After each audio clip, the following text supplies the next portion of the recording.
We're the Young Indie Chroniclers podcast, and we're producing a new feature-length documentary, George Lucas, The Lost Golden Age. George Lucas was going to do this Lawrence of Arabia scale epic on a 16-millimeter budget. You got a chance to have the same adventure making the show as what Indy was doing. His stuff is really quite political. You didn't think I was going to run, did you? I learned that when George says he wants to ultimately change or fix something, that he was going to do it. We built a Kickstarter campaign to support the film. Late pledges are available now at Kickstarter.com.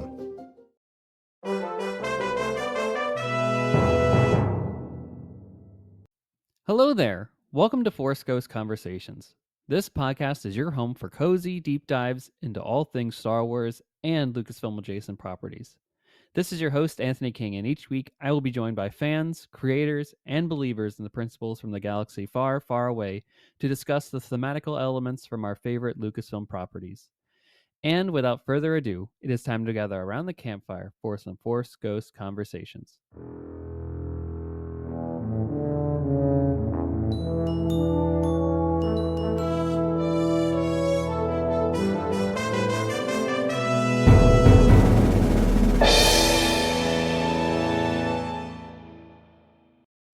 Hey everybody, welcome back to Force Ghost Conversations, your home for cozy deep dives into all things Star Wars and Lucasfilm adjacent properties. As always, this is your host Anthony King, and I'm thrilled to have you on this ride where we are going to talk about Disclosure Day, the new film from Steven Spielberg that's out in theaters now. So if you haven't seen it yet, this is your chance to go to the theater, or at least pause this episode and then go check it out at your local cinema and come right back to this point because it's a full spoiler discussion. I hope you enjoyed our episode last week, which was kind of a preamble to this one, which was about I called it the summer of Spielberg, but we, talked about our thoughts, Greg and I, Dr. Greg Cass, who is on this episode here too, talking about our Disclosure Day feelings, where in that episode, I should say, we talked about how, our prep for Disclosure Day and the things we were excited about, and just Spielberg just being an awesome part of our lives for quite some time, and even some popcorn buckets and the sodas associated with Disclosure Day at AMC. It's a really fun conversation. So go check out that kind of part one-esque of this conversation. And then we recorded our thoughts immediately after seeing Disclosure Day. So that's this episode here, which you are listening to right now. For news that has taken place over the past couple of weeks here, honestly, there hasn't been a whole lot. I was just at my theater today, and it doesn't look like there were any screenings of Mandalorian and Grogu there. So maybe it's reached the end of its theatrical run to some degree. Maybe it's playing in your local theater still. Maybe there's a couple screenings here and there. But I do think the onslaught of Toy Story 5 has and the continued success of films like Backrooms and Obsession has really it's a positive thing, but also because of that, films don't stay in theaters as long as they keep other things more afloat. So I have no other news. Go check out Disclosure Day if you can still get a chance. Mandalorian and Grogu, there's a couple games coming out very soon. I know that there's been some footage, or people have gotten some hands on the Zero Company game, I believe, and I think the Pod Racer game as well. So excited for all that, and we'll cover those in more detail as we get closer to their release dates. So with that, folks, that is all that I had for this portion of the episode. Let's get into our main topic discussion with Dr. Greg Cass from Long Take Review about Disclosure Day.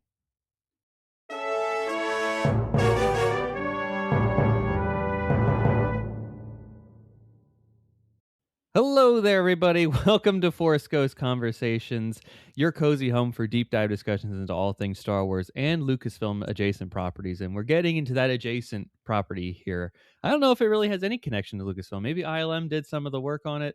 There's the Johnny Williams connection, of course, the Steven Spielberg overall, that just the umbrella that hangs over everything that we love here at the podcast.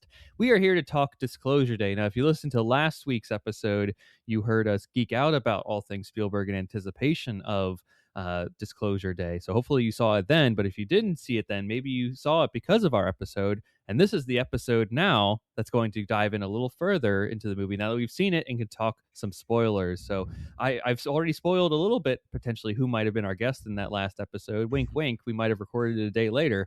But after seeing Disclosure Day, we now have returning guest, Dr. Greg Cass from Long Take Review. Greg, welcome back, and give us the review of Stag Pop that I saw you had last night. I almost skipped the soda, but I was like, I promised Force Ghost conversations and that community. Content They over gotta do it. body health. Well, and I was laughing because the way my wife and I do our like spending money is we each have our own checking account that we feed from the like pool of joint money. And so, whatever I spend out of my account, no questions asked. But if there's a lot of Your fun charges on money. the joint, it's like, what's going on, Greg? And I bought my soda, but I had a $5 credit to AMC. And I quickly pulled up my checking account to see what had survived the Mando and Grogu merch. And I had $3.10, which got me my $2.77 that I was charged for my soda. Ooh. So I lived it up. So great to be back. And,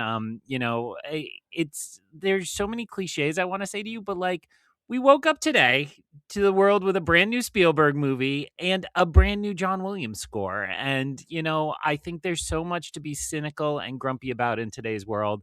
I'm just going to take today as a win, no matter what happens. That's right. And in a world in Disclosure Day that's equally as cynical, on the brink of World War III in the background, there's a fun adventure going on amidst everything that leads us to the ultimate salvation of everything, which is the power of empathy, the true joy of the world, and the knowledge source that leads us to be evolved, everlasting beings.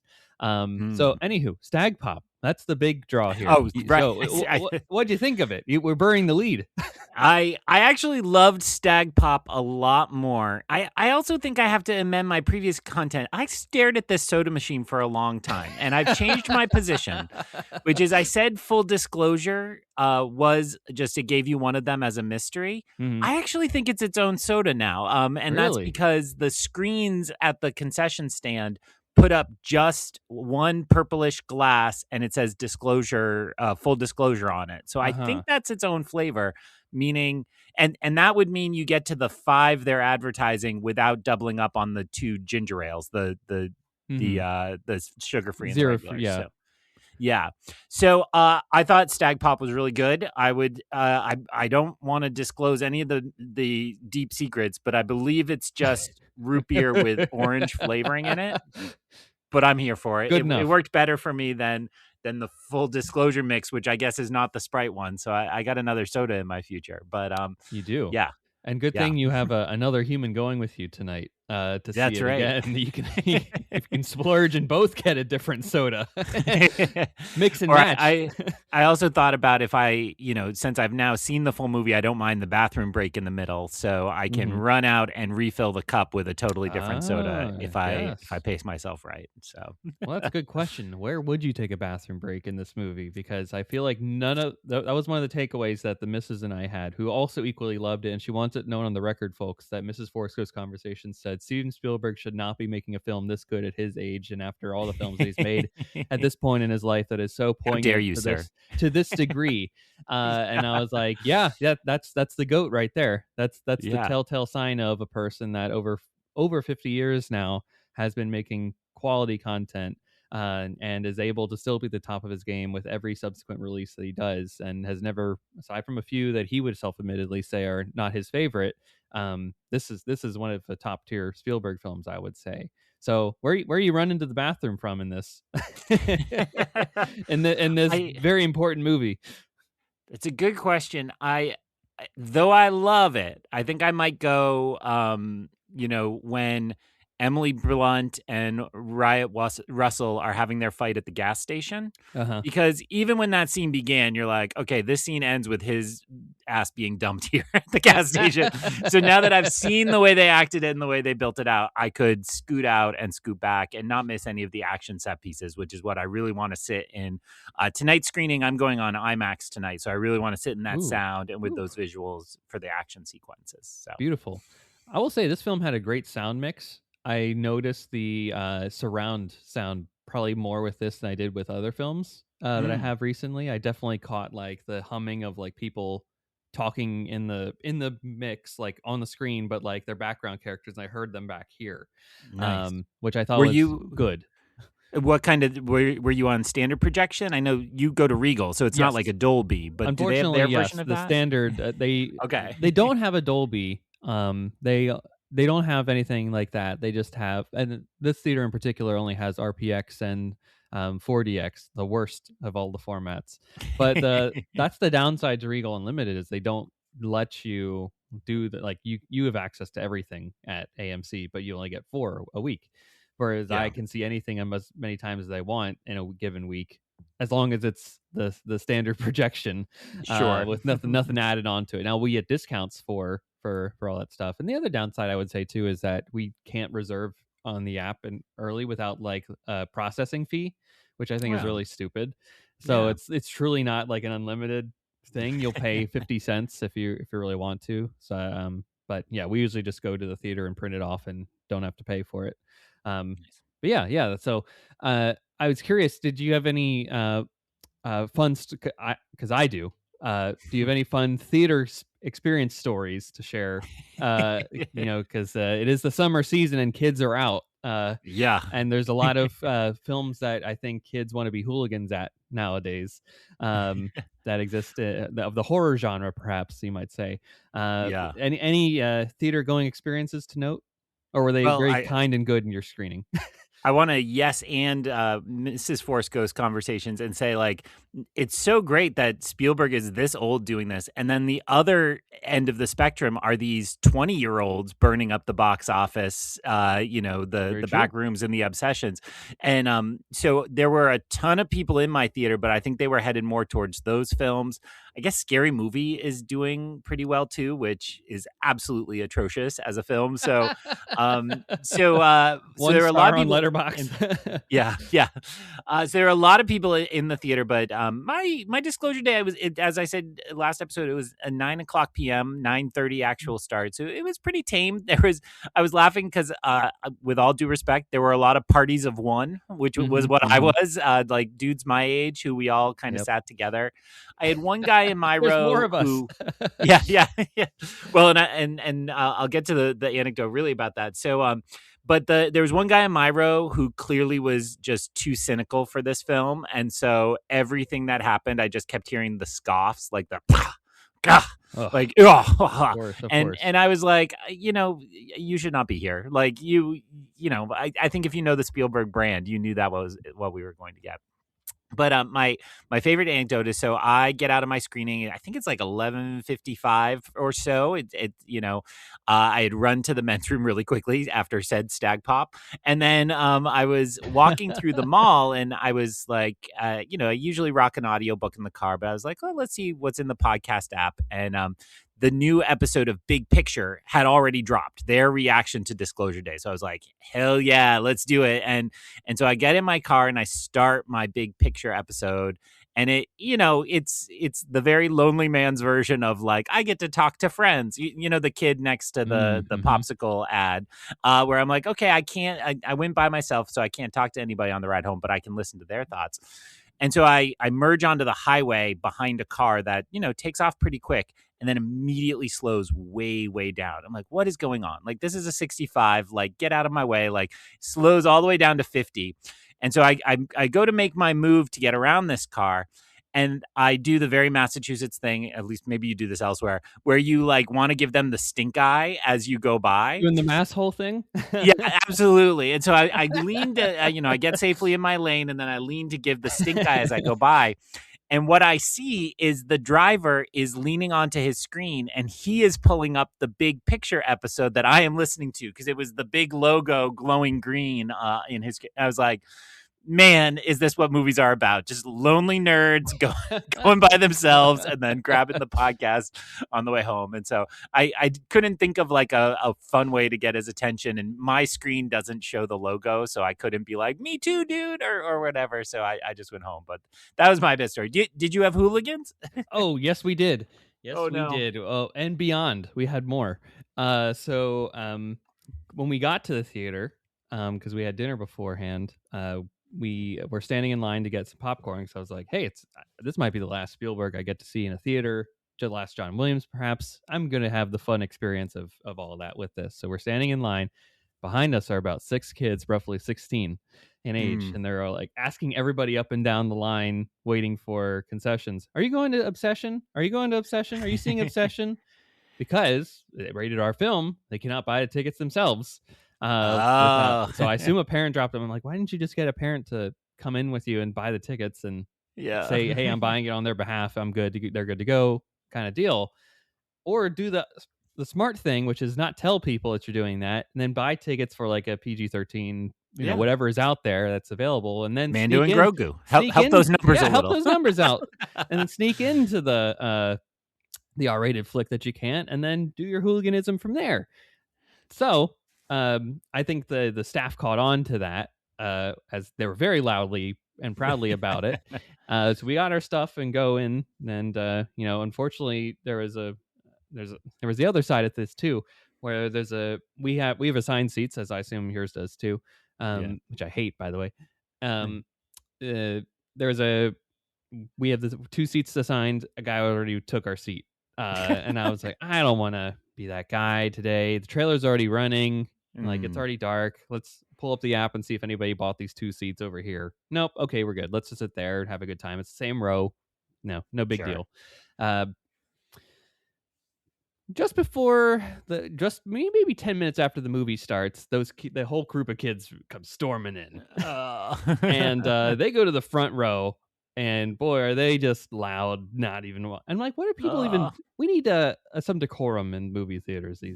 There's no respect for it from like a certain, like, we need a third space for kids is ultimately what I'm getting at here, and it shouldn't be the movie theater. There should be some sort of reverence to that experience.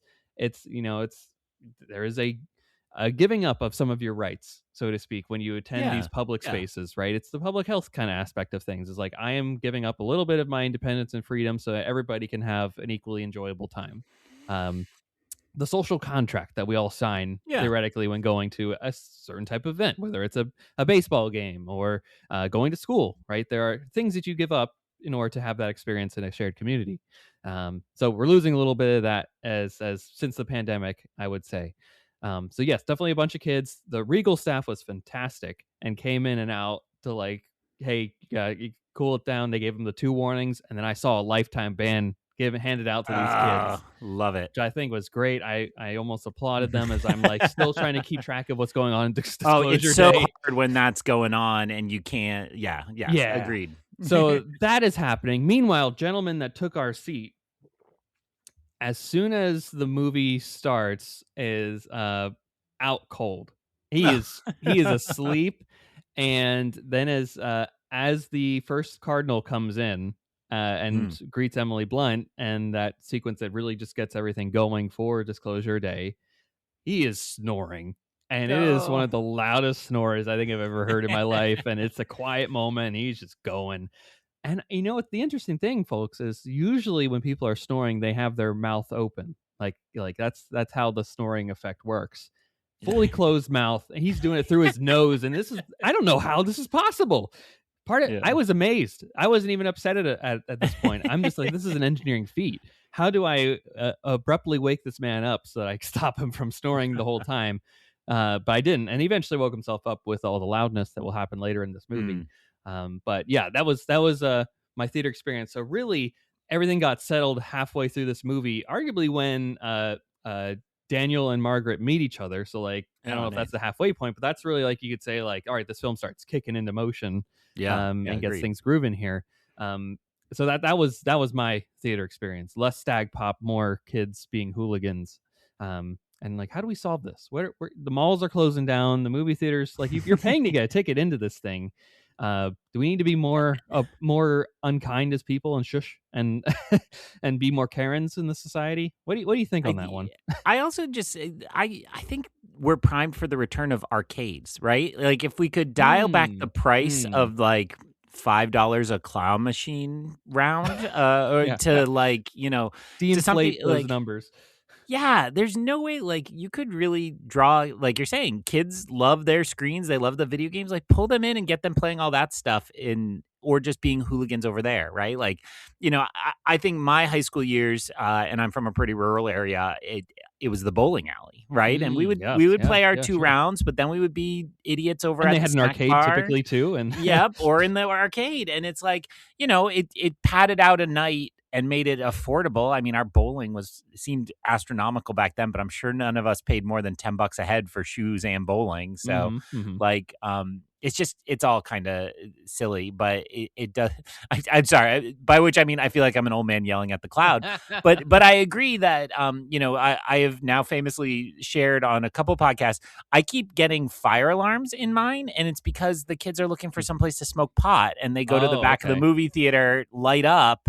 It's like, just go to the parking lot. It's a giant mall. There's a big back of the park. There's a huge space. Go stand out there. And because it really frustrating when you get kicked out of your movie because somebody was smoking up in one of the theaters. It's like, yeah, why are you here? I mean, I guess a film like Scary Movie, maybe you need that enhancement, but it shouldn't be in others.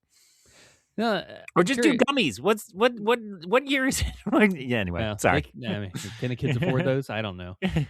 Those are too mainstream for the kids. They gotta be different now. It's retro. Yeah.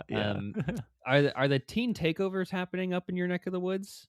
Do you know about them? I've heard of them, and we see it a little bit more with like motorbike, like not like actual the motorcycle, the electric bike? but like those little rallies that they're gonna all do donuts and they're gonna meet up in the outdoor pedestrian malls. And what it has seemed to be more often is word spreads that one of these is going to happen, and the police way overcommit, and then nothing happens. That's the thing. I agree. Yeah, that's what I'm hearing. Like we even have we're in a governor's race right now, and the conservative, one of the leading conservative candidates is like, if I see one of them, we will shut it down.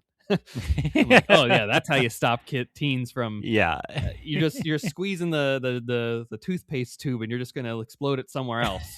Exactly right. Yeah, and you're ruining my movie theater experience by doing that. But again, kudos to the Regal staff for stepping in and keeping it under control and kicking them out. Kids should be smarter these days, is what I'm getting at in their hooliganism, and also just respect the temple of cinema and the temple of Spielberg, that is Disclosure Day. All right, Greg, let's get into the film itself now. So, folks, we've done a pretty good job of not really spoiling anything to this point. So for the remainder part of the show, we're getting into it. So I see you had a 4 on Letterboxd. What... You're seeing it again tonight, but you've already off air alluded that you might bump this up. What are you looking for in this next viewing that wasn't already there in your first viewing? So I want to take your other segue too, and note kids should be smarter. And I'm going to offer the thesis that what I loved about this movie the first time is that it treated me like I was smart, and it didn't bother to way over explain everything. I think it's very well documented that the Netflixification of movies means that every character explains every scene, something like every 10 minutes, so that if you're folding laundry, then you're caught up, still understand what's going on. With much love to a very maligned movie, I think Captain America 4 was the movie that was the deepest offender to me of that.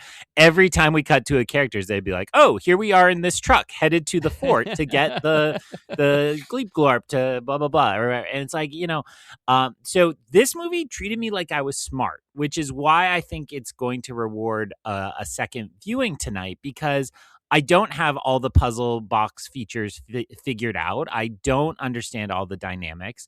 And that operates on both the kind of basic, what is the plot level, and the kind of thematic, metaphorical level as well.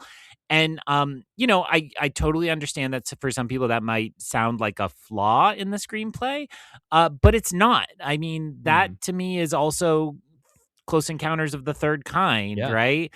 That is also E.T. to me E.T. It doesn't assume.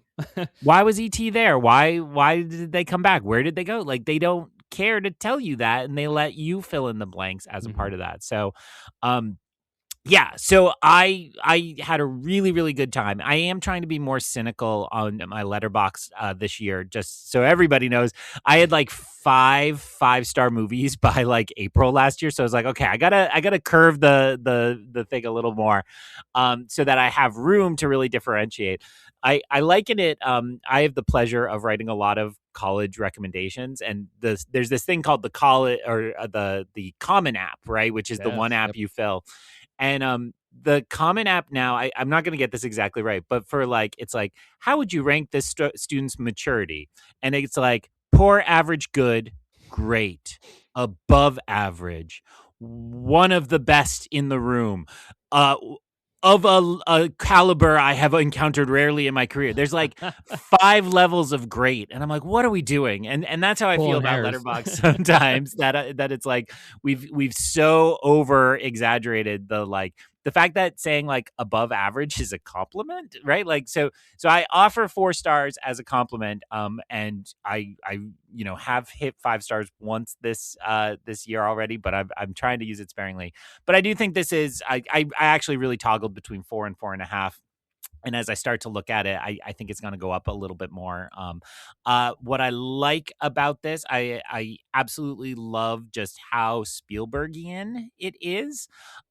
You alluded before we talked, there are there's constructions here that looks very much like E.T. Protagonist moves through a frame, then 4 cars screech to a halt in the frame. There's something kind of Sugarland Express about it too, and I think it's really awesome that where there you had hundreds and hundreds of cop cars, here you just have the endless black nondescript government vehicle and playing exactly the same role in some shots and maybe moving more assuredly in some. And then the last one I'll plug is I actually felt the Fablemans a lot here. Yeah, And I'm not yeah. even talking about where the horizon was. Like I felt a lot of Fableman's energy, both stories he shared from behind the scenes and also, like just placement of certain ideas and plots. So I had a great time.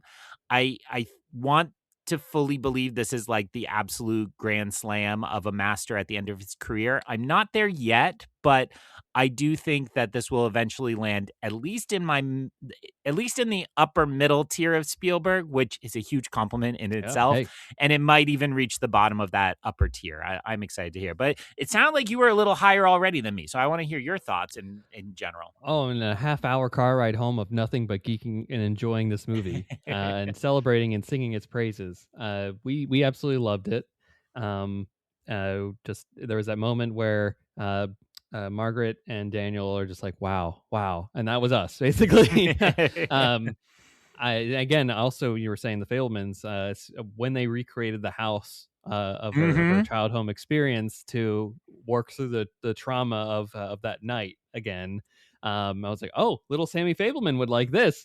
That's basically what Spielberg did with the Fablemans: recreate your childhood home to live through these experiences again and channel the energy in a different way and recontextualize with the concept of time and space between them. So I thought that was all great. I think thematically this film just sings on a great level, especially for this day and age that we live in now, right? As was happening in the background, World War III was on the brink of happening, right? North Korea, DEFCON 2.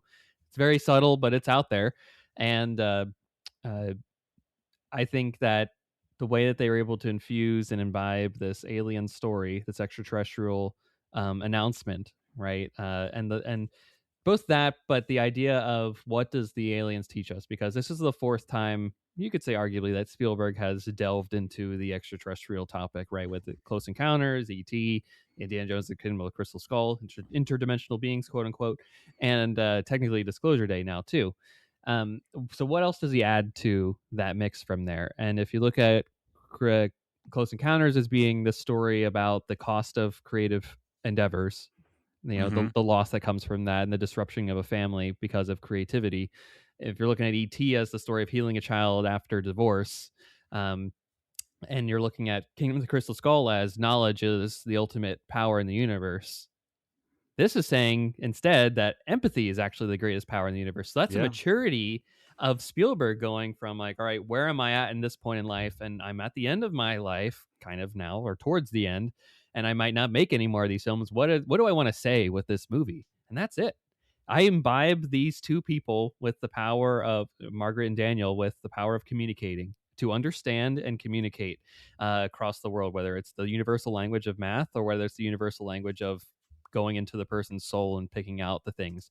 So it's about listening. It's about finding the things about people that sing for them, knowing that we're all going through hardships right now, and having the time and space by which to meet them where they're at and engage with them, which is something we don't have a lot these days, unfortunately. And I'm going to the little bits of snippets I've seen from that interview with, I believe, the uh, Ringer crowd. Is that the rewatchables? The rewatchables. Yep. Which yep, one they- is the one that just Bill Simmons talking about whatever he wants to talk about with movies? Is that it? Where they interviewed Spielberg? Is that Yeah. the one? Yep. Where he was like, I started writing this in 2023. So I'm like, okay, well, what's influencing him at that time? It's the rise of a second Trump administration, or at least, that's the campaigning starts in full frontal attack with that. And also it's October 7th and the events of the transpiring events there of the Israel and Palestinian conflict that's happening right now, and still to this day. And Ukraine and Russia are still imbibed in massive conflict, and the rise of fascist, right wing, conservative, authoritarian powers across the globe are continuing to grow. And the people are being shut down, and they're going to those sources because they feel left out, they don't feel listened to, they don't feel heard. And it's creating more conflict and chaos in our country. But as soon as like Emily Blunt's walked around and she's speaking Korean to this person, like, who's freaking out, and he's like, oh, he's calmer afterwards, right? That's the whole thing that's happening. She's meeting them where they're at. She's communicating with them. She's finding a way to heal these people through the power of listening. And I think that if that is the ultimate theme of this movie, then I'll take it. But also, there's some great Williams, a great score backing this thing. With we talked off air, there's homages to so many things of the Spielberg Williams canon throughout the years. But I also want to add, and I get one of your thoughts on this too, is I was amazed by how much unique camera work that I saw in this movie that I don't think I've ever seen in a Spielberg film to this point. Like, it starts off with a POV shot in a wrestling match. And I don't think I've ever seen a POV kind of format in any Spielberg film to this point. And there were so many tracking shots that I thought were so like well done. And I'm like, I'm on the edge of my seat just by the camera work itself. And I'm thinking in particular the dolly image that when Josh O'Connor's character Daniel Kellner is sneaking into the car, and it's tracking him through the woods as he's approaching this group, follows him around the car, and then goes into this passenger seat with him. Like, how did that happen? I would love to see a behind the scenes of where was the camera and how did it work? Did they take the door out? Is it Spielberg? Who's in the sidecar with him? I don't know. I'm amazed by it, and that shouldn't be the case for a guy that's almost 80 producing a film at the height of his career, arguably. Well, and I really want to rewatch that last one you mentioned a second time, because it starts very early as one of these kind of bravura oneers that are so in the fashion. And there's a moment, I believe the camera moves down the inside of the fence watching him approach, and then the camera swoops through the fence. Like a classic, I mean, I read it as New England, but this is like Missouri, split rail fence. And then as he continues down the fence, it's then behind his back watching and tracking those people. And, I always argue this on Long Take Review that, like, sometimes you just need to pause and be like, how do you do that? Think of how hard that is to choreograph those agents, to choreograph the camera move and all this. And man, I think somebody really smart should pick Janusz Kaminski in a draft of Spielberg collaborators. So absolutely co-sign all of that. I know Spielberg loves video games. That opening felt like he was playing a little bit with video game kind of aesthetics, and we've had some first person attempts at movies. I don't think any of them have been fully successful yet at that, but definitely, and just co-sign everything you said. I was thinking, I think it is within that rewatchables where Spielberg talks about that his set designer for Fabelmans looked at the 88 millimeter footage of that Spielberg had captured, and then eBayed things that were in Spielberg's room that Spielberg didn't remember. So he looked up, okay, that issue of that comic, let's put that there. So when Emily Blunt sits down and like puts her hands in the crayons and sees those, I'm like, I know this is exactly what Spielberg experienced, and he wanted to say something about the power of that, and that's meaningful. I really loved your thought there about tracking his life. I would just say you skipped War of the Worlds, I which did, would be the other unfortunately. Yep. As alien. soon as I Yeah. said that, I'm like, darn it, I missed it. It's right there in Which, front of me. but I think that also tracks that, like, you know, again, in the post 9/11 moment, his greatest fear is that, you know, everything is at risk. Everything is going to fall apart, and that you can go to bed in the basement of your beautiful McMansion, and then the next morning it's just all wiped out by a plane in that particular scene. And so I do think there's something really wonderful about seeing this come as his final, you know, I would say the final chapter in that saga, right? Like I Yeah. think we're gonna get a couple more Spielberg, but I Get that don't think he's Western. gonna return to Aliens. Cowboys and Aliens And, is next. and I'm gonna say this very carefully because this is a far superior film, but I found myself speaking a little bit or thinking a little bit about got it. Oh, Megalopolis. I couldn't think of the name for a second. Yes, far And superior. Megalopolis was a huge mess, but there was something kind of beautiful in the earnestness of Coppola, who is the all-time shyster, all-time, you know, wheeler and dealer in Hollywood, saying like, okay, I sold my entire life to get this one last film put together. All I want to tell you is that you should have hope and that you should believe in each other. Now, at some point in that movie, he puts the Pledge of Allegiance to the people on screen and expect. Have you not seen Megalopolis? I have not. No. Man, I it wanted is- the theater experience where there's the person that actually is like tapped to speak to Adam Driver. Yeah. Oh man, it is underwhelming at best, that moment. But yes, but it did feel like, you know, that anything good about the Megalopolis experience is like, this is somebody who spent their whole life trying to share their world with us, and they want to just give us this one last message. And I'm all for shaking your fist at boomers. I do it far more than is healthy, but like, there are some good ones out there, and Spielberg's one of the good ones and has done all he can to make this world a better place in his lifetime. And I think you're right to say, if he just wants to tell us purely and simply it's about empathy, then that's great. And so many of his films, sorry, I'm rambling now, No, but so many of his films have focused on just one character. And this is another one of the small pantheon that's like, what if there's two, right? What if it is Elliot and E.T.? What if it is, you know, two people at the heart of this story, and we can build empathy out of that? I mean, and that's the Emily Blunt character. That's her superpower, right? It's just empathy. And you mentioned the speaking Korean. I loved the first time we really see the powers activate, which is with the police officer at the pullover. He was like, what are you talking about? And like, you imagine somebody who could see every thought in your head and the dangerous things they could do to you if they saw everything you've ever thought all in one moment. And in that moment, I mean, she chooses does that a little bit empathy. to the boyfriend, Wyatt Russell's Yeah, character. yeah. But I mean, again, even there, you think there's probably some darker stuff there. I mean, it's implied he kind of cheated and so on. But like, she picks empathy and is like, yeah, make your wife feel special. Like, here's how to fix that fight. And, you know, she does actually really love when you do the lobster claw thing. That's really good. Like, all of that was just so endearing. And it's like, you know, my Letterboxd review mentions, like, we live in a cynical age, and this is the opposite of a cynical film. This is just, you know, naive, beautiful empathy. And, you know, if you're mad Spielberg came here, then you haven't been watching the Spielberg project, right? You've like, not. No, you've not been following. You've not been tracking. You've not been watching the documentaries. You've not been watching the behind the scenes on the Fablemans. You're not listening to his appearances on all these podcasts and doing all the hot wings and hot ones and all the stuff that you have to do nowadays. That was a whole Conan bit that I saw. It was I saw that Oswalt recently. Very funny. I was like, yep, that's Finger right. painting That's and- right. yeah. You're fighting a Flemish and Flemish armor while you're answering questions. Yep, that's to sell what, 2 more tickets to like. I wonder what's the ROI on that kind of stuff. But to get in front of the eyes of kids, teenagers who really Yeah, wanted like, to see does a Obsession and didn't kid want really to go want to anyway. go see Steven Yeah. Spielberg, but they bought the tickets begrudgingly. Yeah.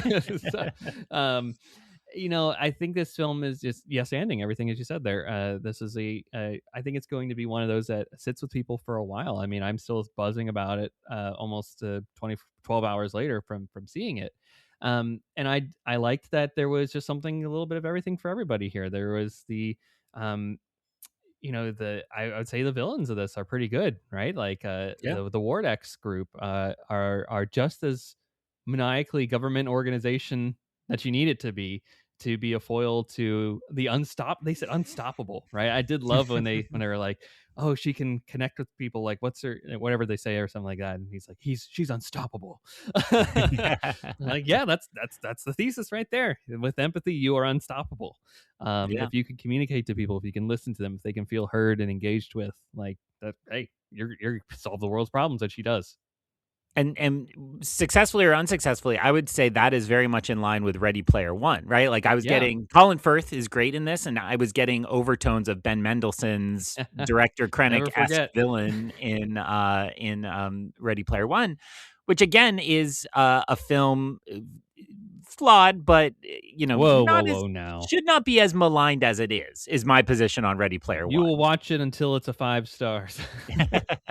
But that is very much an older person saying like, what if these technologies are driving us apart? And what one kind of side note I'll mention on that is I loved that in the final act of this film, the final disclosure, the ultimate disclosure, those used to be shots of like Trafalgar Square where everybody's staring up at the news screen, or it Now they're used to all be Times Square. And I think The Martian did that most recently, or was one of the later times. All of respect to Sir Ridley. And Spielberg had it right. Like, that's not how we experience things anymore. We will be all together but separate. We will be the two movie nerds listening to the same podcast in our separate cars and so on. And that's why I don't think I would call this like naive or Pollyannish or too sentimental. Like it's telling us that it's still possible, that we don't have to radically change, but we do have to change. And the other thesis right at the end is listen. Right? I mean, that's the final word. That's the title track on the soundtrack. Yeah. And to me, that's so key. And my great concern right now is the attention economy and the ways in which we have wholly given away our most precious thing, which is our attention and time. And the fact that I can lecture on, maybe it's useless in a classroom, and kids are splitting their attention so that they can get their TikTok ads and bleep blorps or whatever they're studying. And it's like, you're just giving it away for free. The number of times I see parents, and again, I've been this parent, no parent shaming. You're playing on a playground. You just let your kids play, and you sit and you scroll Instagram or crush candy, and you're like, this is the end game. This is what it's all about. Like, you should be there. You should be present, and you should listen. And I really just, I do think, to me, this is going to be a movie people love or hate. I don't think there's got to be a lot of in the middles. And I think the big thing to swallow is the very end. We do see a fully realized creature kind of coming. And then, a very predictable last moment where you get, okay, here it comes. Here's the big message from the aliens. And you just know that it's not going to like actually be spoken. And it's, listen. Oh, you didn't. Or is that the whole message? I mean, I was on the edge of my seat waiting for that next sentence. I didn't think the movie would stop there. I Oh, was good, so in good. it, and I'm like, all right, what's next? And then as soon as it cut to black, my wife and I were both like, no, Yeah. no. Well, and I told you the cynical guy Myra was like, "Bah!" Like, of course, and in a and I non-cynical think- way, we were like, yeah, no, Yeah. I do think that that's going to be the kind of litmus test of this. Is like that to me again is There's that's your dichotomy. Spielberg. Yep. Yeah. And Spielberg's not telling me where ET's ship is going or what ET was doing on Earth. He's telling me that the message doesn't matter, just the emotions, and you fill it in. You decide. You go buy ET2 on Amazon or Powell's Books that I was maybe browsing because you told me to. Yeah. Yep. Technically, you could say that's the book. That's the sequel. That's what inspired the Green Planet story of the ride, or it's the 2016 Comcast commercial with Henry Thomas where they're like, buy cable. We're not Yeah. dying at all. ET, you can look at the fun we're having with ET as a I think it was like a Super Bowl ad or something like, or a Thanksgiving that's Macy's right. Day something in the holiday season of that era. And look, you got to get movies made however you got to get them made. But the fact that the Universal movie is like, let's go now to 30 Rock and let NBC be the heroes. You're like, all right. Well, then they're like, hey, we have to. This is exclusive, and they're like, this is more important. Like, Yeah. Bring it. We got to send it to CBS, send it to BBC, send it to Fox. I was like, oh, even Fox is doing this. And the cynical part of me is like, all right, this is the best part of this is like no one's had a chance to dilute the message yet. Whatever she says afterwards or like all the footage, right? No, there wasn't immediately some InfoWars or Fox News or some other person on the air within 30 minutes of it appearing and going like, well, that's AI and they're just distracting us from the real war that's going on out there. Like, this was the moment of pure bliss. This was everybody experiencing something and engaging with something for the first time. It was like almost like a movie experience, right? Seeing everybody looking at their screens or looking up or whatever, like the world tuned into something and felt like a part of something for once rather than fighting each other. We stopped, we shut up and we listened. Yeah. Well, and I think you're right that the kind of two themes as it starts to spread to all the channels are it's not partisan and it's global, right? And I think we are hungry for that. It's funny we're recording this. I got to my movie theater last night, which is in a dying mall, as is previously established in Force Ghost Conversations. The other location that still is open in the mall is a Buffalo Wild Wings. And I got there, and the parking lot was crammed full. I'm like, what is happening? What is going on? And of course, it's sports. And right, like I don't think there was an NBA game last night. I believe there were probably it would have been NHL, but the World Cup was a late night game. Yeah. And I'm well established as not a sports guy, but like that's the thing that brings people together still. And look, being a silly fan at a Buffalo Wild Wings is not my cup of tea, but why not? Why not? Like, go enjoy it and be together, right? I think to me, as I watch this historic Knicks run from the very far margins, what I see is people who are in bars together, in the stands together, and it's like, we are so desperately hungry right now to connect, to listen, to be together. And I think Spielberg hits that dead on, which makes me really happy because, if I had to guess the long tail for this, I think it will be kind of mixed reviews, some love, some hate. And then I think this will be one that in like 10 or 15 years, God forbid if we lose Spielberg between now and then, I think this will be one that's really looked at as like, he really nailed it, and he really was trying to give us something special there. So kind of in the space some of those early 2000s ones are in now, the Bridge of Spies space, the West Side Story space. Ooh, so many good ones there you listed. I'm amazed at your theater. Not only is it a movie theater, but it has a Buffalo. I would never leave. That's my heaven right there. All connected in one spot. It's a walkable space. I can walk right from my Buffalo Wild Wings to the movies and vice versa. Oh man. It's those two and a Five Below are the only things left. And the Five Below survives purely from teenagers going in and filling their pockets with candy to go to the movie theater. So that's the hooligan crowd coming in there and then popping into the theater, sneaking in their candy as one does. I would never. Wow. You never sneaked in some Buffalo Wild Wings? You never just had some B-dubs in the...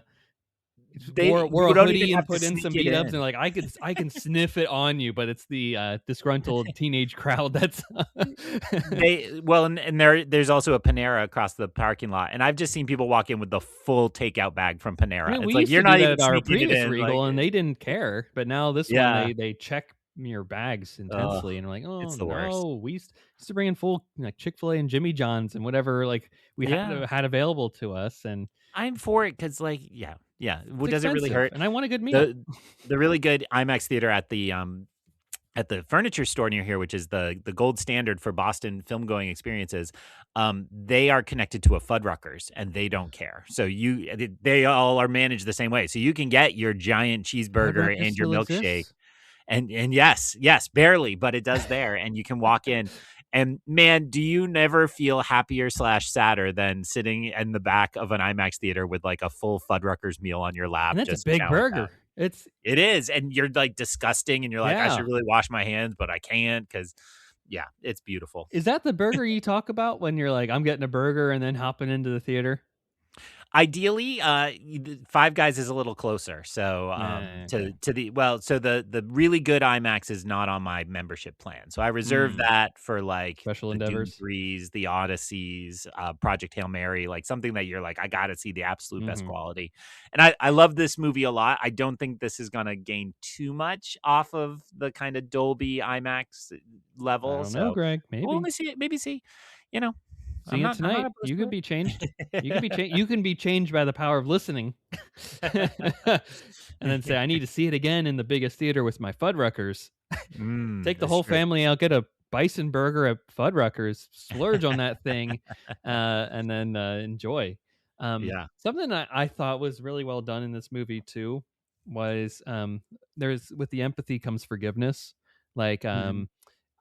Josh O'Connor's Daniel Kellner recognizing that it wasn't in Jane's power to like try to murder him. like like he's very cool and calm and collected about both being chased by a bunch of um uh, Wardex government agency officials and also like his girlfriend's in the back seat with a knife that's about to just like go full Michael Myers Chucky on him, and he's just like, yeah, okay, cool, let's keep going. I don't know what's happening, what is that? Must go faster, right? Yeah. Yeah. See, seemingly very cool about it, and especially as they go on later on, he's like, you gotta tie me up, like, yeah, okay, yeah, sure. Yeah. All the power to him. I Like, mean, it helps that he was already clearly from his role aware fully of that technology, and how yeah, the yeah, rules of that worked. I just wanna shout out while you bring it up, sure felt like somebody had watched Last Jedi and Rise of Skywalker, right? Like the essentially force timing and sure. particularly in Rise of Skywalker, you get that Kylo figures out Rey's location by snatching the necklace Mm-hmm. off her and can look, It and builds on that itself. very much felt like searching the room and finding the small slip of paper with the name In of the Diana. skull on it. Yeah, in Diana. And so like totally cool, and it totally worked as a device here. I thought it was, and this is again making you feel smart. It doesn't explain the rules as they fall, but does give you the clues of the eye color, and it all just came together really nicely and filled in, and you could figure it out. I thought that was a really cool detail of this movie was seeing that work. But also I think that there was something amazing in this endeavor about speaking of the rise of Skywalker of this all, because there is a theme in that movie about what is nature and what is not, like Palpatine Mm. is holding on to life, and by doing so he's pumping in all that dark Sith magic into him and whatever, right? And that's leaving him a frail shell of things. Like it's unnatural what he's doing, and by doing Yeah. that he's losing everything that ever existed, that ever was of him, and only hate remains. um and then at the other end of the spectrum, it's Ben Solo, who naturally does an act of self-sacrifice and then peacefully Yeah. passes away into the Force, right? I think it's a beautiful theme that's done in that movie. And then this does it to some degree too with Colin Firth's character. Um, when he's using the device for an ill will purpose, it's taking a toll on him. Like Yeah. he is like struggling. You can Mhm. see him like he's stroking. He's like, I'm fine. He's having everything under the sun, and like from where he starts off to where he's at the end there, uh, like he ages like so much in one day because of Yeah. using that device against like the intended purpose, versus Emily Blunt when she's using it to save everybody, when it becomes invisible, and a way for everybody to escape, which, oh, by the way, great sequence. I need to know how they Yep. did the So invisibility good. of that and whatnot. I'm like, oh, is this young Sammy Fableman doing like um putting water on the the wet street to showcase Oh, that yeah. the cars going away, versus him like putting off bombs in his young World War II films. um Yeah, so, and of course, when it's done in the way that's supposed to be done, the thing disintegrates. Like it's a natural, Yes. like you use it for the cost it's intended to do in a good purpose, and you lose it. Right? It's Yeah. We don't have finite resources in the world, or infinite. We have finite resources, right? So, I thought that was really great. And another Star Wars connection I wanted to add, I don't know if you caught it, but did you see a quick sequence of Rebecca Henderson from The Acolyte or Vanessa Rowe in this movie? No. Oh, I nice. I Where was was like, she? "Oh, I'm not used to seeing you with hair," but Ah, and not green face. But yeah, she is the when Margaret is escaping with, and she shows herself as Jocelyn to the wife, seemingly deceased wife of yep. Colin Firth's Noah character. And then she walks out, and then she starts seeing they're huddling. All those agents are huddling to her. We can't let her escape. And then she talks to the one person, and then she goes to the next person as a woman. That's Rebecca Henderson there. Okay. So in Very your next cool. viewing, you'd be like, "Oh, Vanessa Rowe, there you go." Yeah, that's awesome. And I have such bad feelings about the way Leslie Headland and her Still partner do, Rebecca still do. Henderson, I believe wife. I would use wife if I was sure they were married, but they're at least a couple in some regard. Um, yeah, it's great that Spielberg would fold them in and make them her a part of that. That's awesome. And it isn't a cast that has a lot of recognizable faces in it, but there are what I liked about the kind of range of support is it's very broad to show you that this is an everyone thing, right? And it's just again, you could be very cynical about a modern movie, about two white people and how special they are, but like Spielberg gets the modern world, and Hmm. he's like, I Hmm. want to show everybody in the mix of this. When you started talking about Colin Firth, the other dichotomy in the movie is Colin Firth and Coleman Domingo, and Yes, it's like, yes, what do you do when you? I mean, that is what you were saying about Star Wars, right? Colin Firth is selfish. Coleman Domingo is selfless, and he'll sacrifice everything for the alien that he helped escape, that I believe must be the one that shows up at the end. yes. Whereas Colin Firth will do everything, as you noted, destroying himself to keep the secret, and the recognizing too that Colin Firth is there as like tech, right? That Yeah. he's not just government, but he's Bezos, he's those tech figures, Yep. and Keep him in line, folks. yep. Yeah. And so, and the stated thing a few times is that they've been using the alien technology to make a lot of money, and that's why they're Mhm. separate from the government. So again, Coleman Domingo sacrificing all of that, his character, rather, not him personally. I'm sure he was well paid for this film, but sacrificing all of that. And he's a little bit of a director there in those early phone calls, and then it works really well, and it starts to me to feel a little bit like art versus tech, which Right, right. Spielberg is clearly somebody who loves both, but remembering that tech should serve the humanity, not the humanity should serve the tech. Not the other way Yeah. around. Come Yeah. on, folks. We got to remember that. We got to remember that, especially as we come to this October and we see a film called The Social Reckoning. That's Yeah. going to advance those thoughts in the opposite direction. Um, I will, yes, and the Coleman Domingo. One of the things that we remarked on the drive home yesterday was like one of the most calming presences of this movie, right? For a Mm. film that could be like, holy crap, there's aliens, it's real. He's like, hey, I got you. Come here. We'll figure Yeah. this out. We're gonna Yeah. do this together here. Like, oh man, if only I could just have Coleman Domingo as hype man to calm me down anytime that I'm feeling overwhelmed or stressed. I don't know if you saw Running Man, but he I did plays not know. essentially the exact opposite, right? Yeah. He's the game show host who just hypes everybody up and way escalates everything. So I loved Coleman Domingo, probably was the best part of Running Man. And then here it's like he's in the complete opposite register, and like you're saying, really just nails it and is a really important presence in the film. One of the things that I also enjoyed about how this movie does is that it's very much.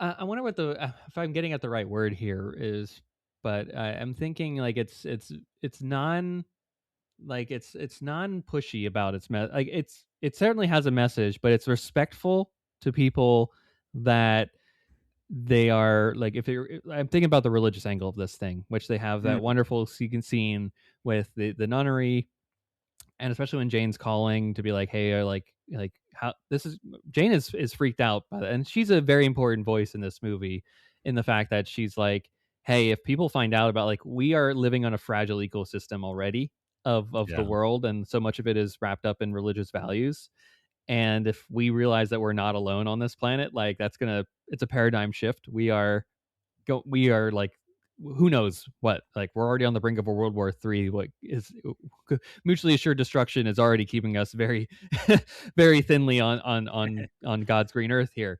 But that sequence where she's calling the nun and being like, hey, like, like, where does this, what do you think, like, where are we in with all this? How does this line up with everything that I believe in? Which I think would be a powerful, like, a voice that, if this were a real life instance, there would be so many people that would be having that same type of thought of like, all right, well, everything I believed in is kind of out the window, or what I thought I believed in, like, you have to change and shift with it. And they're like, okay, well, here's a prism by which to focus that into, and a calming way by which to embrace that as well. So for the Emily Blunts of the world that are just like running with it and like, all right, this is the new world that I live in now, there is that other side of the voice, which is like, hey, holy cow, there's been 5,000-10,000 years of human history that is pretty much ingrained to this point. Wow, how do I live day one D+1 after this, Yeah. disclosure day +1? And I thought that was a really good thing, to have focused in this movie, especially knowing that Spielberg himself is a religious man. And so it's like, I feel like that was him imbibed in this movie a little bit of like, how does he reconcile loving extraterrestrials so much while also believing in a religious force? Yes, and so I'm gonna get the negative out of the way first. The only thing I bumped on in that sequence is, she's like, "Actually, God says that you're the most superior beings on Earth," On and Earth. I was like, "God said or a translator said?" Right? Like, The as spoken a word, literature I person, know, it's trust like, me, you're in the right camp for that kind of I was analysis. like, "Hold on now, like, we can't ascribe this." So, but again, taking out the nitty-gritty of it, this is like how when Star Wars says hell and you're like, Yeah, yeah, yeah. "Christian hell," you're Yeah, like, yeah, "No, no, no." what hell? That's What a hell? Paul Rust joke, I believe, who came up last time we talked, yeah. Mhm. Yeah, so, like, you have to just set it aside a little bit, but I do think that the presence of faith in this movie is great, and, I would add to your comments with, I thought it was really telling that, it's kind of a little bit of a squeamish part, but when Jane is being taken over remotely by Colin Firth, she closes her crucifix Yeah, in her yeah. hand. So she's literally clinging to her faith. And it is the clinging to that faith that helps her break out of it and find herself within the clouded forces. That's not something from somebody who's like, religion's dumb, don't worry about it. Like, this is somebody who deeply respects faith and understands the role it plays in people's lives. And I do think, as somebody who's not full of faith, I will say I have always thought that's one of the key questions if we discover alien life. It's like Mhm. some believers are going to think it's all fake because God would never allow Yeah. another power to exist. And I have always felt that my form of faith is open to that. Like, why wouldn't the bounty of the universe be here? Why wouldn't, Mm. every resource be available? I think it's an old Kurt Vonnegut is like, oh, there's 6-arm aliens. So on there, they worship God sent a son who had 6 arms. So they worship Yeah. a weird looking cross, but it is still the same. Like, it all gets very complicated. Again, I think it's very personal questions about how much your faith is a metaphor and how much it's literal truth. But I thought this film balanced it. It was respectful. The Mother Superior probably could have gotten a little more to do if they really wanted to develop that theme. Uh, but what is her superpower is empathy as Empathy and well, listening right? and talking Yeah, and she hearing lets her out. Jane in. She doesn't ask questions. She says, "I will." I mean, she's literally nursing her back to health without asking questions, and then is very clear that even though Jane has stepped away, she has a place with them, and that's the same superpower, and so it's great. The one of the last things that I have for you here is, I like how Spielberg utilized the showcasing of the abduction sequence, is in the fact that aliens choose to present themselves to humans in the form of animals because Mm, they've learned from us and recognized that we feel safe and comfortable with a cute, adorable creature that is near and dear to us, that we can feel like, okay, I'm feeling good walking into the unknown here because I'm with such comfort creature. Um, it's a vast contrast. So I think I mentioned to you before, we have the wonderful sci-fi drive-in theater Yeah. diner over here at Hollywood Studios. Wonderful restaurant that they play 50s B movie sci-fi clips and what that you watch while you're eating. Like you're in a 50s Cadillac car and you're watching these like very 3-minute trailers of these like crazy 50s films that would have inspired Kingdom of the Crystal Skull, which I think is so fun. But there's so many abduction sequences in those, and that, you know, that's part of the DNA of Spielberg, is watching those movies too, I bet. And they're very much from the point of like scary, you know, the Mm. aliens are meant to be feared versus loving creatures that are meant to teach us something, which I think is very much the Spielberg, like, I wish I could have an extraterrestrial engagement. This is how I hope it will be, and this is how I'm counseling myself in the event of like, okay, what is like a fear, technically a fearful moment here. So I like that there's a different addition to the canon of what an extraterrestrial experience could be like.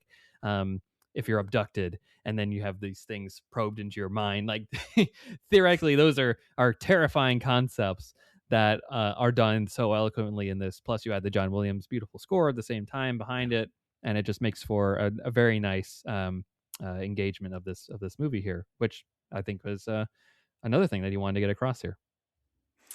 Yeah, I mean, so again, to get the negative out of the way first, I really wish these animals weren't CG. And that, you know, that's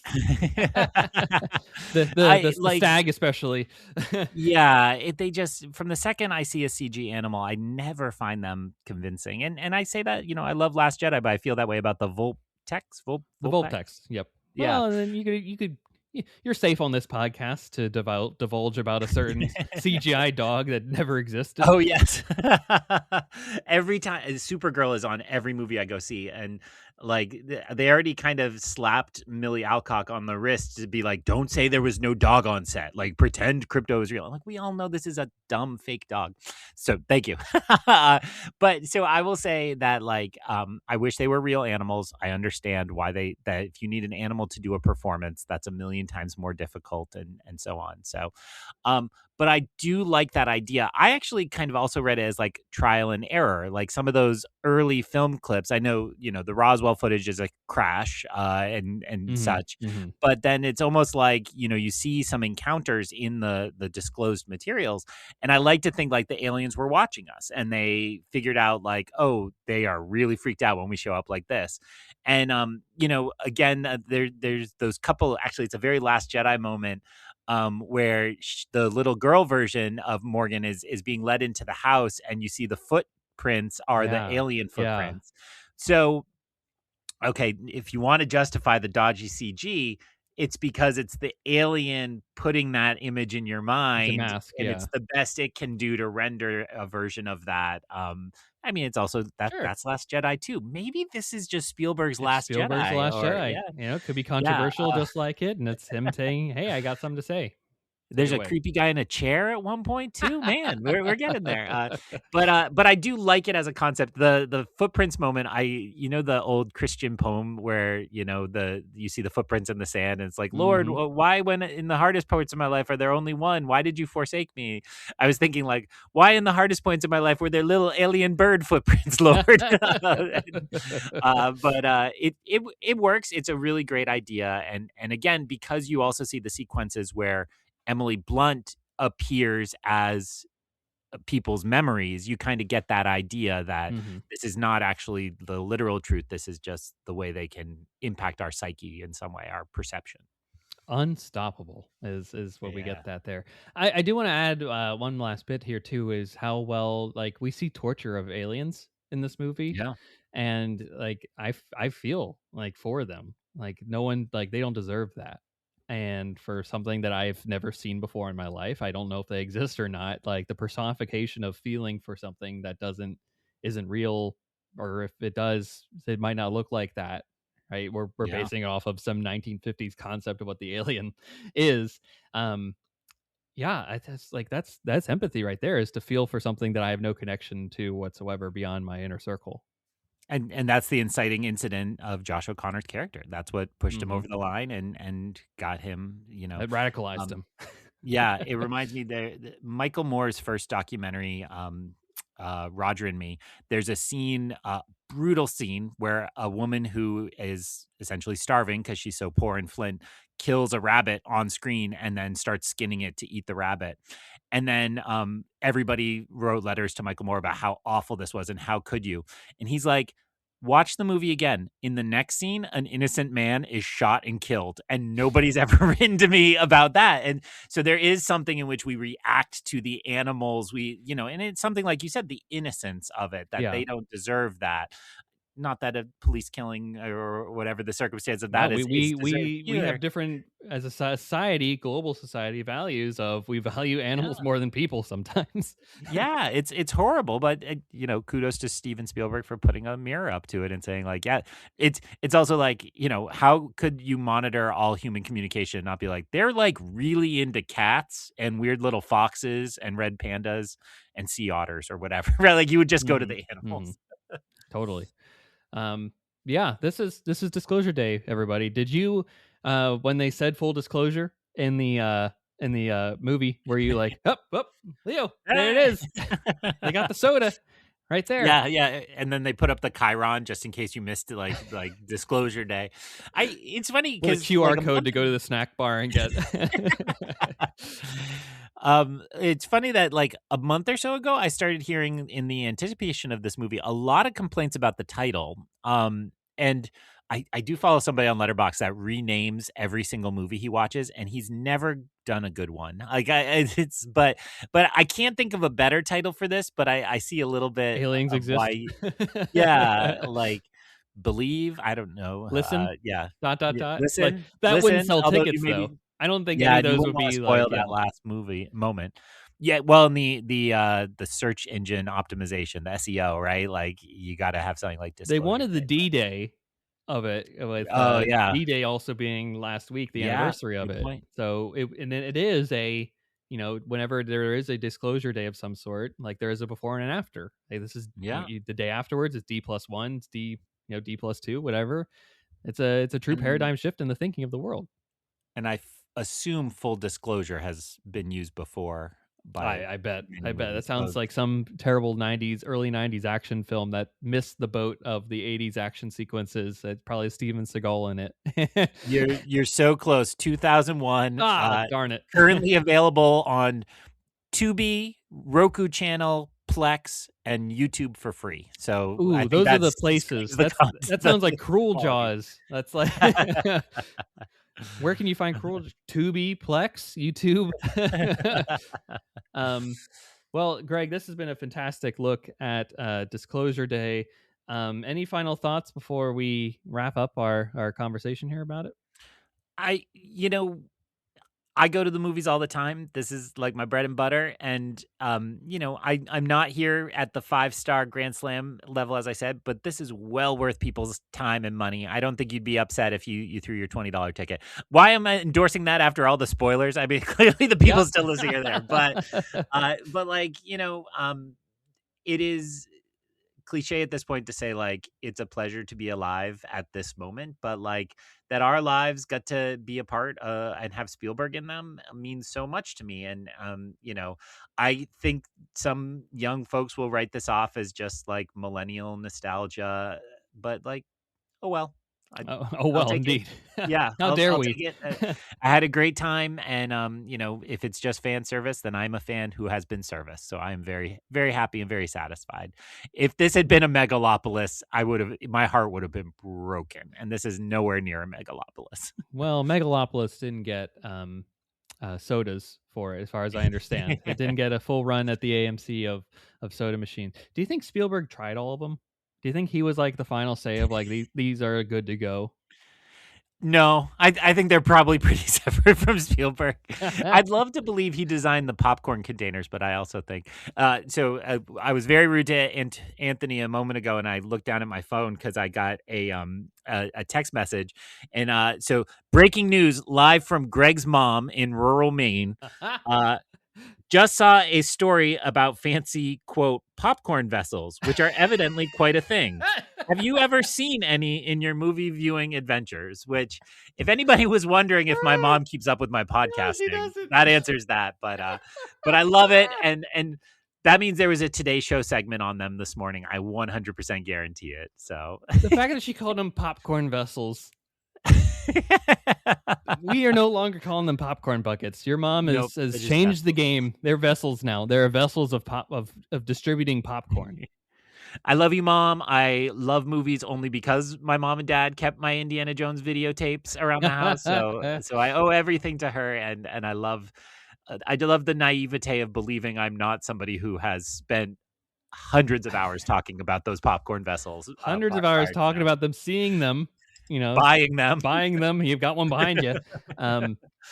So I'm curious. Do you think Spielberg knows what's the next sentence of this movie? Like, do you think he's holding it in?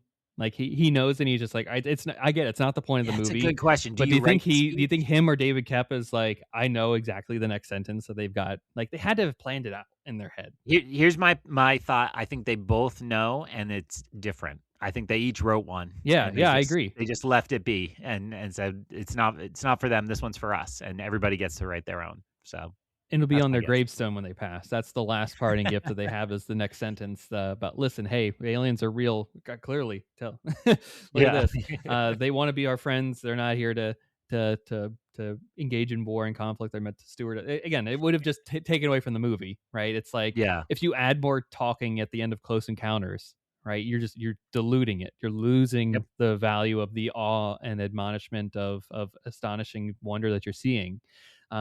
It just would have taken away.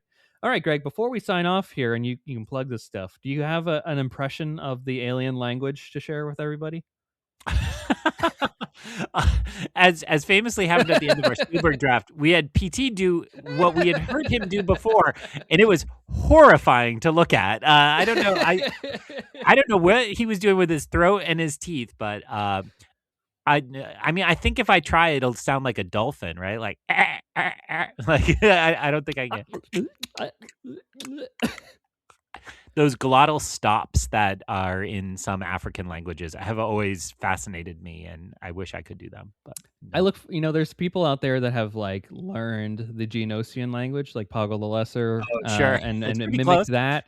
So I think that those people are primed to take this mantle up and learn the Disclosure Day alien language if they so choose to. Anywho, Greg, thanks so much for hopping on here. Where can the folks find you if they want to continue the conversation and or learn about the cool podcast that you're doing across the internet scope? Hey, unlike your right mother. Yes, yeah. Mostly right now, watch me lecture my mom about my popcorn vessel history. Thank you so much for having me. It's been a thrill. I really, I purposely didn't text anybody last night. I'm like, I'm saving it. I want to talk to my buddy about it tomorrow morning and get a back and forth on it. So thank you for that. People can mainly find me over at Long Take Review Podcast. We have a Spielberg draft up. By now we have a Disclosure Day reaction up, which I have not recorded or even seen an outline for yet. Maybe I'll go write the outline. We're presuming that it's coming up. Yes, presuming it's coming up very soon. And people can find me over at EyeOnCanon.com, where I before we logged on, I opened a Google Doc and I started a review of this movie. So we'll see how far I get into that before school pickup. And I feels like one it's good to chew on. So I'm excited to post that a little bit. So thank you again. Enjoy your vacation / you have already enjoyed your vacation. I will have already enjoyed it well by this point. Yeah. Yes. Good. I will be all caught up from my vacation at this point is the real celebratory thing, because work doesn't stop when you're off. You just compile emails and you have to do double the backtracking of what did I miss. I say true as if I know. That's what I've heard. Yeah. The privileged life of professors. We're just jerks. It's the downside if you don't really get to take off during the school year, but during the summer months, you have free reign to just about do whatever you want. It's a beautiful professor, life. Mr. Tenure, Mr. Brightest minds coming in to learn. I say that in the most academic and admonishing sense of the ideal, knowing that they're the kids that come in the back and sit on their phones. Yeah, you're like, well, you not paid for listen. this. It's just like the movie experience. Like, you paid for this. You came here. Why now? Why are you doing this now?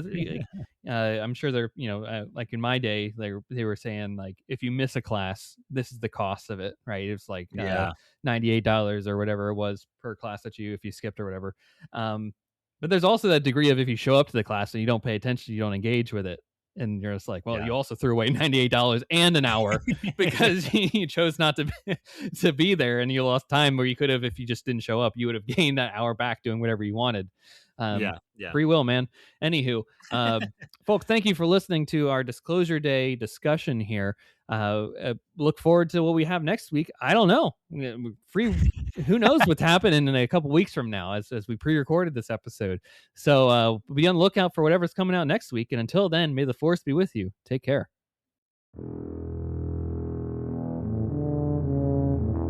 Thank you.